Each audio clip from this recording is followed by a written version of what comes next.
El término, y pido perdón por adelantado a los que sabéis francés porque yo no sé, pero el término déjà vu, no sé si lo habré dicho bien, se traduce en español algo así como ya visto, y hace referencia a esa sensación que la situación actual que uno está viviendo es extrañamente familiar, como si ya lo hubiera vivido.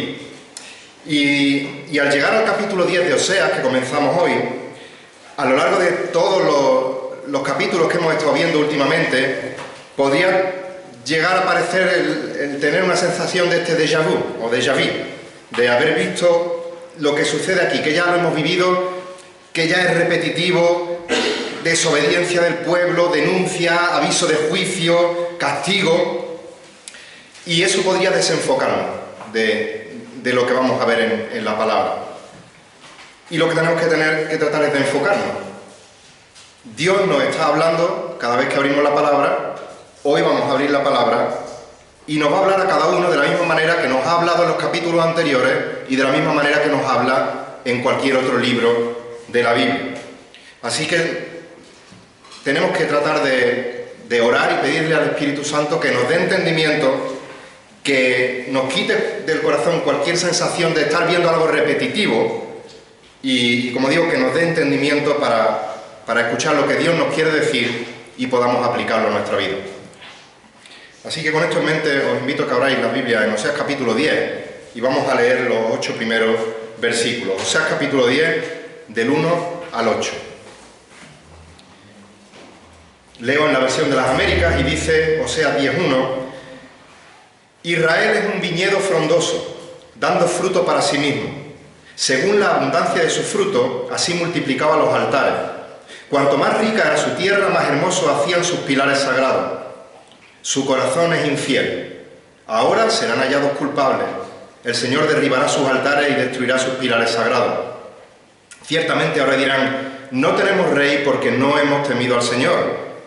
¿Y el rey qué haría por nosotros? Hablan meras palabras, hacen pactos con juramentos vanos. El juicio brotará como hierbas venenosas en los surcos del campo. Versículo 5. Por el becerro de Betabén temerán los habitantes de Samaria. En verdad, por él hará duelo su pueblo, y sus sacerdotes idólatras se lamentarán a causa de él, porque de él se ha alejado su gloria. También el becerro será llevado a Asiria como tributo al rey Jareb. Efraín se cubrirá de vergüenza, e Israel se avergonzará de su consejo. Samaria será destruida con su rey como unas astillas sobre la superficie del agua. También serán destruidos los lugares altos de Abén y el pecado de Israel. Espinos, abrojos crecerán sobre sus altares. Entonces dirán a los montes: cubridnos, y a los collados: caed sobre nosotros. Hasta aquí la palabra del Señor. Y en este texto, como en muchos otros textos que hemos estado viendo de Oseas, vemos lo que podríamos decir la radiografía de un corazón apóstata. La radiografía de un corazón apóstata. Y más concretamente, en esta tarde, Dios mediante, veremos 6 características de un corazón apóstata que nos motivan a examinar, como hemos cantado, nuestro propio corazón. 6 características de un corazón apóstata que nos mueven, nos motivan a examinar nuestro propio corazón. Y en primer lugar vemos que un corazón apóstata solo piensa en sí mismo. Un corazón apóstata es egocéntrico. Un corazón apóstata está centrado en uno mismo. Así que la primera característica de un corazón apóstata que nos motiva a examinarnos a nosotros mismos es que el corazón apóstata solo piensa en sí mismo. Dice el versículo 1, comienza diciendo que Israel es un viñedo frondoso. A lo largo de las Escrituras vemos como Dios escoge a la nación de Israel para ser su pueblo especial. Era un pueblo insignificante, no era mejor que ninguna otra nación, pero Dios escoge cuidarlo como una viña. Como el hortelano cuida su viña, Dios cuida de su pueblo. Y plantó un viñedo, haciendo esta ilustración que se usa mucho, en la tierra prometida, y allí les bendice grandemente. Ya leímos en Oseas capítulo 9, versículo 10, que Dios dice: como uva en el desierto te hallé, como las primicias de la higuera en su primera cosecha había vuestros padres. Salmo 80, versículos 8 al 11, dice lo siguiente: Tú removiste una vid de Egipto, expulsaste las naciones y la plantaste. Limpiaste el terreno delante de ella, echó profundas raíces y llenó la tierra. Los montes fueron cubiertos con su sombra y los cedros de Dios con sus ramas. Extendía sus ramas hasta el mar y sus renuevos hasta el río. Israel era una nación fructífera, era un viñedo frondoso. Ezequiel 19, versículos 10 y 11. Dice, tu madre era como una vid en tu viña, plantada junto a las aguas. Estaba llena de frutos y ramas por la abundancia de las aguas. Tenía ramas fuertes propias para cetros de gobernantes y su estatura se elevó hasta en medio de las nubes y fue vista a causa de su altura por sus muchos sarmientos, porque era frondosa. Y ahora nos dice Osea, Israel es un viñedo frondoso.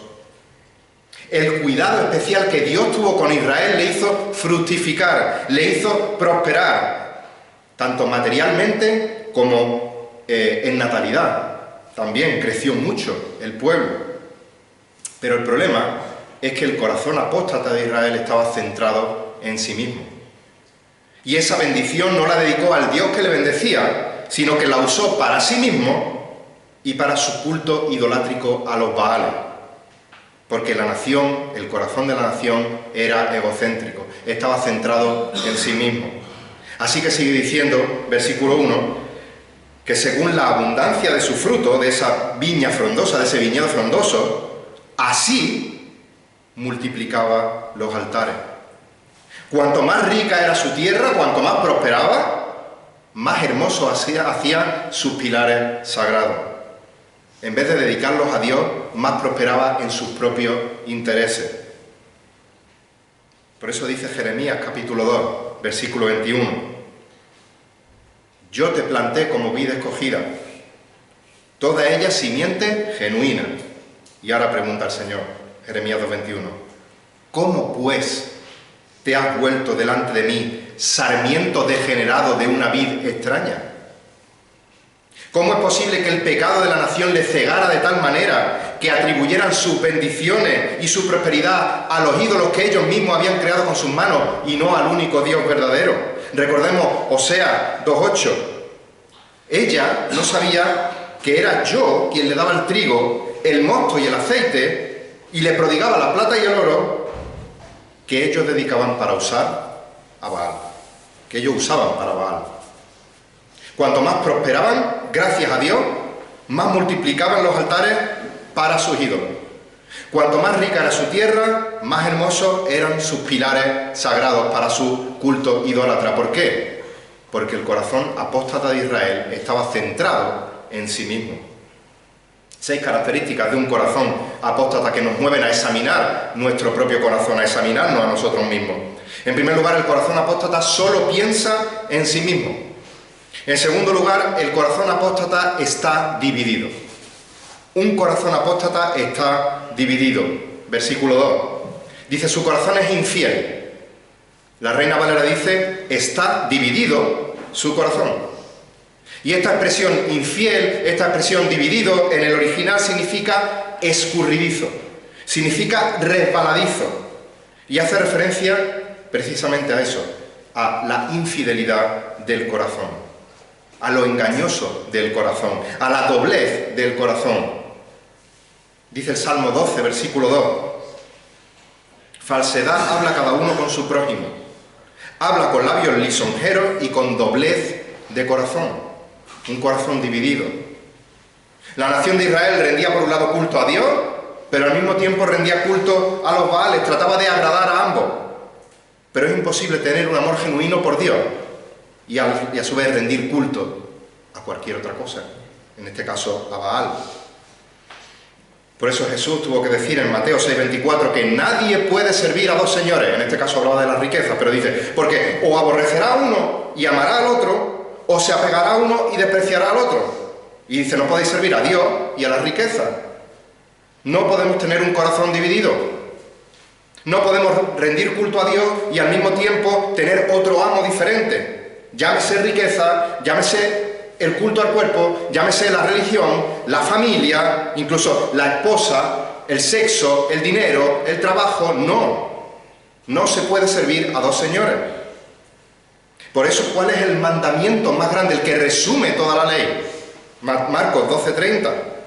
Amarás al Señor tu Dios con todo tu corazón, y con toda tu alma, y con toda tu mente, y con toda tu fuerza.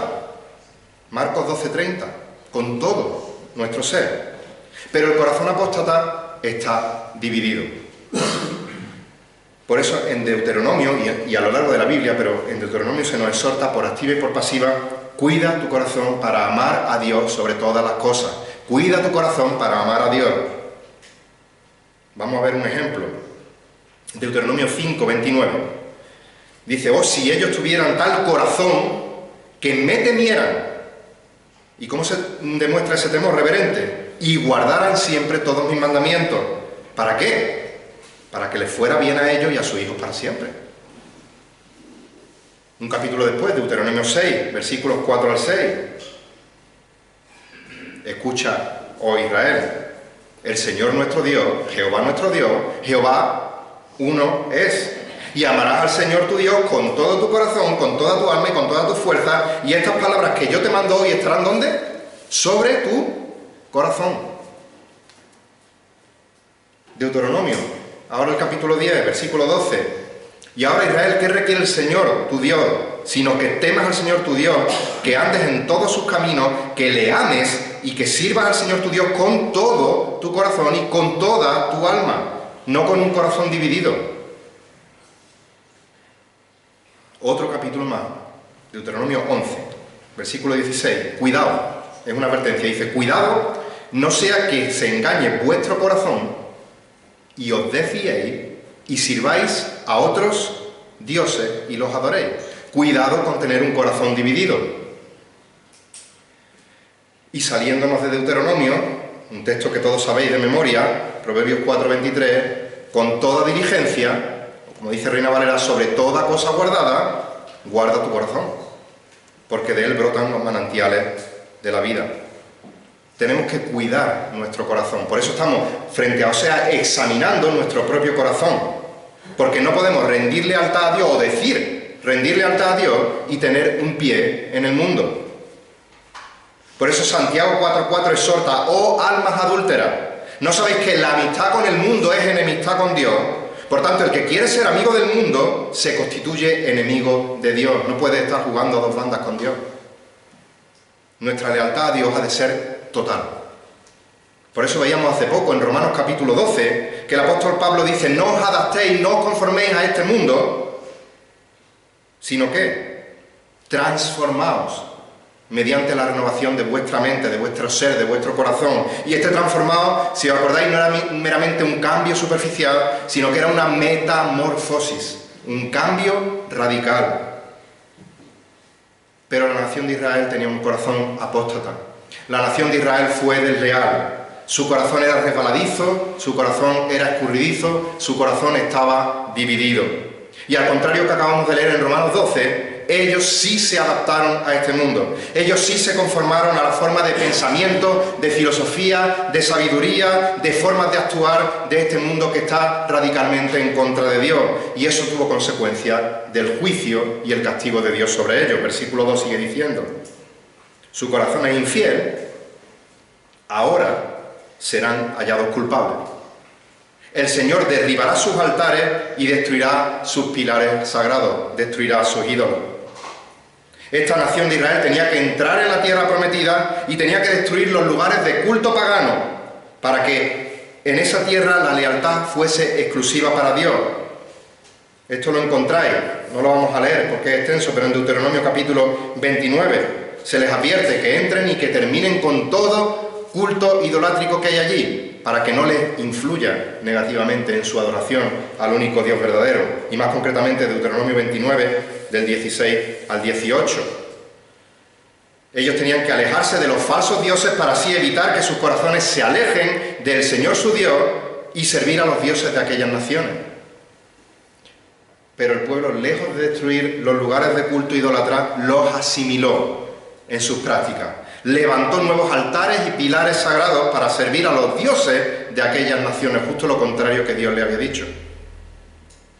Así que Dios haría con ellos lo que precisamente les había dicho que hiciesen cuando entrase en esta tierra, y lo veremos un poco más adelante, pero dice ahora que el Señor derribará sus altares y destruirá sus pilares sagrados. Una tercera característica de un corazón apóstata que nos mueve a examinar nuestro propio corazón. Hemos visto que un corazón apóstata solo piensa en uno mismo, que un corazón apóstata está dividido y, en tercer lugar, un corazón apóstata no se somete a Dios. Un corazón apóstata no se somete a Dios. Versículo 3. Ciertamente ahora dirán, no tenemos rey porque no hemos temido al Señor. Como resultado de la invasión de los asirios, los israelitas serían llevados al cautiverio, serían llevados al exilio, esos los que sobrevivieran, y el rey sería quitado de en medio. Y entonces el pueblo admitiría que el castigo es consecuencia de su deslealtad a Dios. No tenemos rey porque no hemos temido al Señor. Dios diseñó un sistema de gobierno para su pueblo, en el cual no había reyes humanos, sino que era Dios el que regía. Las otras naciones tenían una serie de reyes, la nación de Israel era regida por Dios. Pero llega un momento en que la nación de Israel quiere ser como el resto de las naciones paganas y pide tener un rey humano. Esto lo veis en primer libro de Samuel, capítulo 8. Se reúnen todos, van a Samuel y dicen, queremos un rey como el resto de las naciones. A Samuel no le gusta esto, Samuel va a hablar con Dios y Dios le dice, haz lo que te diga el pueblo. ¿Quieren un rey? Dales un rey. Ahora, adviérteles también cómo será el proceder de aquellos reyes. Y Samuel le explica que tener un rey humano tendría una serie de consecuencias, que serían reclutados para el ejército, que tendrían que pagar una serie de impuestos, que parte de sus tierras serían requisadas, que serían explotados. Pero ellos, no queremos que Dios reine sobre nosotros, queremos un rey como el resto de las naciones.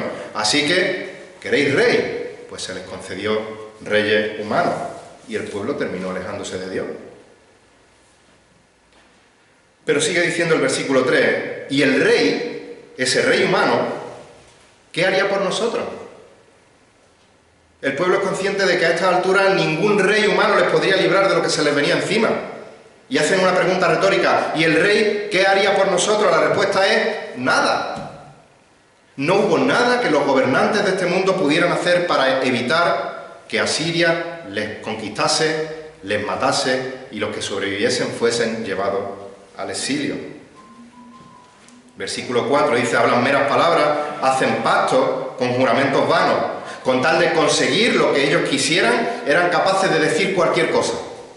Hacían juramentos, hacían promesas que sabían que no podían cumplir o que no querían cumplir y conscientemente juraban para luego no cumplir. ¿No suena esto a la política de nuestro país? Y no me refiero al gobierno que está gobernando actualmente. Me refiero a todos y cada uno de los partidos políticos que existen en la faz de la tierra. Cualquier promesa se hace para conseguir votos. Cualquier pacto se hace para conseguir el poder. Y una vez que lo tienen, meras palabras, juramentos vanos. Donde dije Diego, ahora digo Diego. Pero no echemos la culpa solo a nuestros gobernantes, no echemos la culpa solo a los políticos, sino que estamos tratando de examinarnos a la luz de este texto a nuestro propio corazón. ¿Cuántas veces, por lo menos un servidor no ha hecho, y la respuesta es muchas, una promesa a Dios que luego no ha cumplido? Un juramento vano, una mera palabrería. Señor, si apruebo este examen, prometo no volver a hacer. Si me ayuda a conseguir este empleo, prometo hacer tal cosa para ti. Si me sanas de tal enfermedad, si sanas a tal familiar, prometo leerme la Biblia de cabo a rabo en menos. Palabra vana. Tengamos cuidado con lo que prometemos y no hacemos. Porque la mentira, la palabrería, el perjurio de Israel no quedó sin castigo. Versículo 4 dice, sigue diciendo, y el juicio brotará como hierbas venenosas en los surcos del campo. El juicio florecerá como ajenjo, dice Reina Valera, en los surcos del campo. Como castigo por su pecado, no solo Dios quitó la bendición de la prosperidad en el campo, sino que es que además lo maldijo con hierba venenosa, con abrojo, con cosechas amargas, con cosechas incomestibles, incluso, como digo, venenosas. Y esto cumple también una de las maldiciones que vemos como consecuencia de esas advertencias de si me obedecéis, recibiréis tal bendición. Si me desobedecéis, Deuteronomio 29, versículos 17 y 18. Si me desobedecéis, dice Deuteronomio 29, 17. Además habéis visto sus abominaciones y los ídolos de madera y de piedra, de plata y de oro que tenía con ellos. Dice, no sea que haya entre vosotros hombre o mujer, familia o tribu, cuyo corazón hoy se aleje del Señor nuestro Dios para ir a servir a los dioses de aquellas naciones. Y dice, no sea que haya entre vosotros una raíz que produzca fruto venenoso y ajenjo. Y eso es lo que tuvieron por la desobediencia. Cuarta característica de un corazón apóstata que nos mueve a examinar nuestro propio corazón. El corazón apóstata solo piensa en sí mismo, el corazón apóstata está dividido, el corazón apóstata no se somete a Dios y, en cuarto lugar, el corazón apóstata es idólatra. El corazón apóstata es idólatra. Versículo 5. Dice, por el becerro de Bet-Aven. Como ya vimos en el capítulo 4 de este libro de Oseas, la ciudad de Bet-Aven no existe. Era una forma peyorativa de llamar a la ciudad de Betel. Betel significa casa de Dios. Pero aquel lugar ya no era la casa de Dios. Aquel lugar ya no era una casa de bendición. Por lo que Oseas le llama Bet-Aven, que significa casa de iniquidad, casa de la nada, casa de vanidad, casa del engaño. Y dice que por el becerro de Bet-Aven temerán los habitantes de Samaria. Nuevamente, si recordáis, Oseas capítulo 8, no hay un registro histórico que diga que en Samaria se levantó un becerro, pero parece ser que hace referencia a los becerros que erigió Jeroboam, tanto en Dan como en Betel, y aquí en concreto está hablando de Betel, de Bet-Aven. Esto lo vimos en primer libro de Reyes, capítulo 12. Ahora Oseas específicamente dice el becerro de Bet-Aven, el becerro de Betel. Por el becerro de Bet-Aven temerán los habitantes de Samaria. Y esta palabra temerán, por el contexto y en el original, parece que ese temor está haciendo referencia a un temor reverente, consecuencia de la adoración a un Dios. En este caso, el temor reverente de la adoración al becerro. Pero ese temor reverente se iba a convertir en terror, porque ese becerro no les iba a proteger tampoco de la invasión de los asirios. Así que sigue diciendo el versículo 5 en cuanto a este corazón apóstata idólatra: en verdad por él hará duelo su pueblo. Y esto es muy triste hasta el punto que lleva la ceguera del pecado, porque la construcción hebrea de la frase no está haciendo referencia al pueblo de Dios, sino que su pueblo es el pueblo del becerro. Hará duelo por el pueblo del becerro. El pueblo, dice, y sus sacerdotes idólatras se lamentarán a causa de él, porque él se ha alejado de su gloria. Es decir, el pueblo y los sacerdotes no lloran, no lamentan, porque al ser desobedientes se ha alejado de ellos la gloria de Dios, sino que el pueblo del becerro hace lamento porque se ha alejado la gloria del becerro, porque los extranjeros invasores se lo han llevado. Se han llevado a su ídolo y lloran por ello. En Oseas 8:6 leímos que Israel es también, hablando del ídolo, de Israel es también un artífice, lo hizo. Y él no es Dios. Ciertamente será hecho pedazos el becerro de Samaria. Y cuando ese becerro es destruido, que lo fue, esto demostraría que no tenía poder ninguno, que habían reemplazado al Dios Todopoderoso por un artificio, hecho de manos de hombre. El pueblo, cegado por el pecado, en lugar de reconocer este becerro no vale de nada, va a llorar porque le han quitado su juguetito, porque se han llevado a su becerro. El corazón idólatra del pueblo va a llorar porque se han llevado a su ídolo. Una quinta característica de un corazón apóstata que nos motiva a examinar nuestro propio corazón: Ya hemos visto que solo piensa en sí mismo este corazón, que está dividido, que no se somete a Dios, que es idólatra y, en quinto lugar, un corazón apóstata no es sabio o es necio, como queráis verlo. No tiene sabiduría. Versículo 6.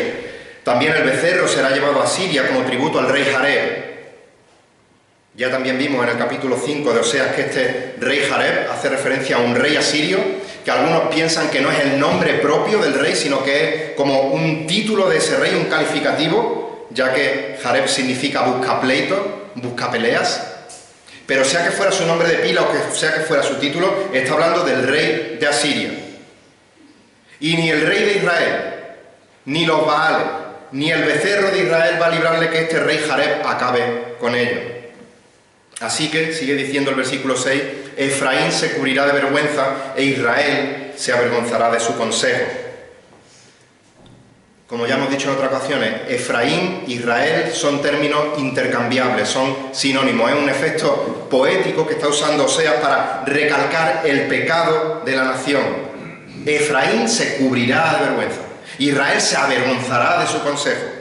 Y este consejo hace referencia a su propia sabiduría, a la sabiduría que le llevó a apartarse de Dios y adorar un becerro. Pero también en este caso el consejo se refiere a la propia sabiduría de una política exterior nefasta.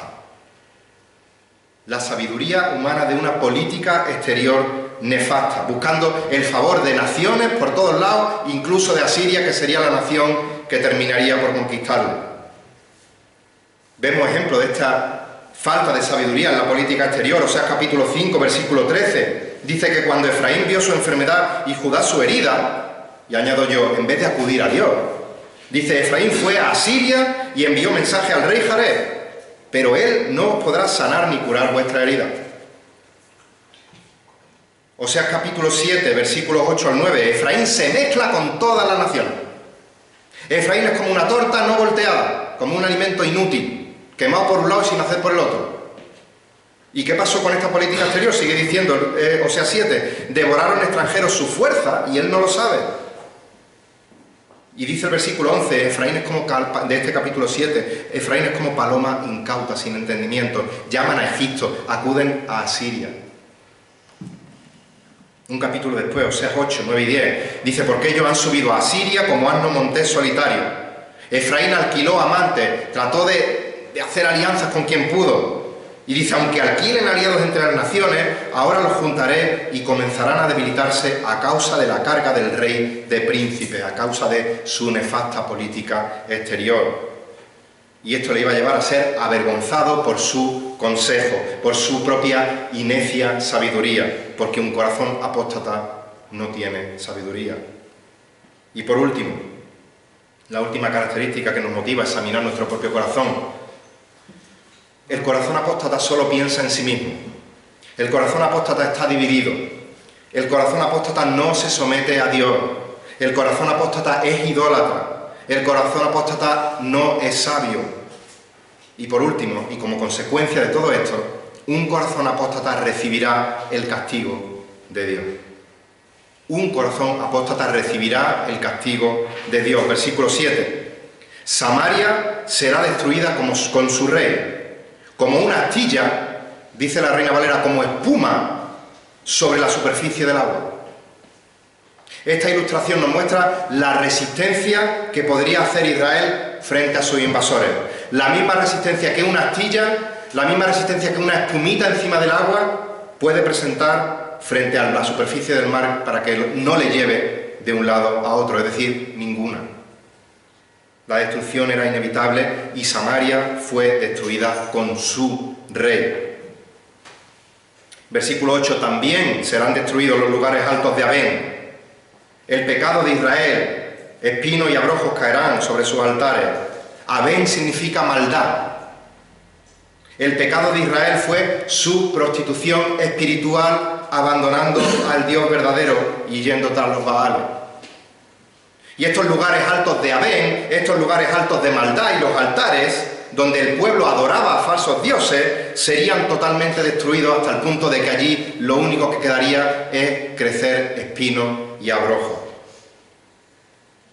Fijaos en la ironía. Ya hemos comentado algo de esto. Dios manda a su pueblo a que entre y conquiste la tierra prometida. Y una vez que entren, destruyan los lugares de culto paganos de las naciones de allí. Números 33-52. Expulsaréis a todos los habitantes de la tierra de delante de vosotros y destruiréis todas sus piedras grabadas y destruiréis todas sus imágenes de fundición y demoleréis todos sus lugares altos. Deuteronomio 12, versículos 2 y 3. Deuteronomio 12:2.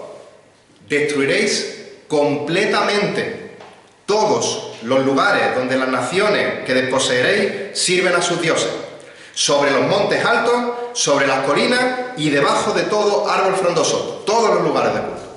Y sigue diciendo, y demoleréis sus altares, quebraréis sus pilares sagrados, quemaréis a fuego sus imágenes de acera, derribaréis las imágenes talladas de sus dioses y borraréis su nombre de aquel lugar.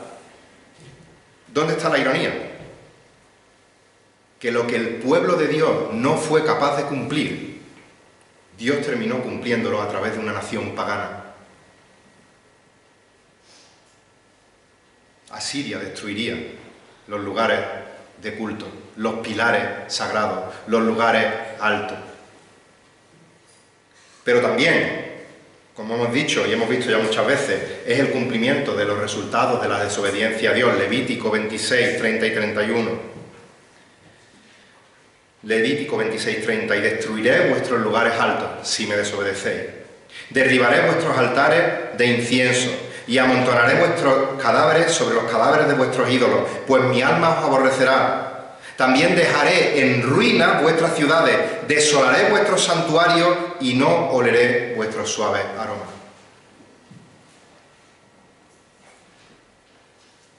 Y esos mismos lugares altos, esas mismas colinas que hemos visto en Deuteronomio 12 hace un momento, donde realizaban culto, donde adoraban a los falsos dioses, será a las que clamen para decir, versículo 8, entonces dirán a los montes, cubridnos, y a los collados, caed sobre nosotros.